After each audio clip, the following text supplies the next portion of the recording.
Mon avis honnête sur les bootcamp tech en France en 2026. Non, cette vidéo n'est absolument pas sponsorisée. On ne m'a pas payé pour ça. Je suis juste légitime puisque ça fait 8 ans que j'ai fait une reconversion. Je suis passée du marketing opérationnel à ingénieur DevOps Cloud.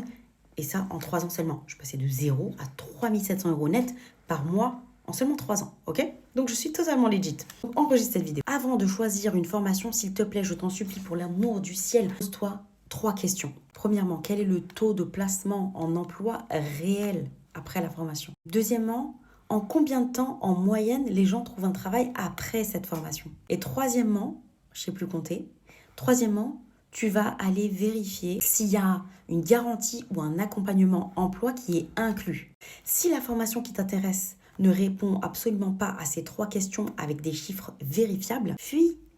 Et s'il te plaît, fais des bootcamps ou des formations comme ça de reconversion métier tech qui sont axées sur la pratique parce que c'est ce qui pêche quand vous êtes en entretien et en entreprise par la suite.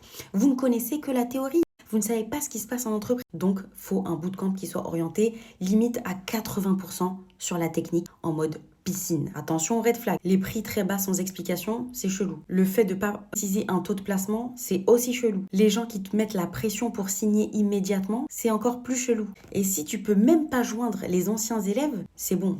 Barre-toi, oublie.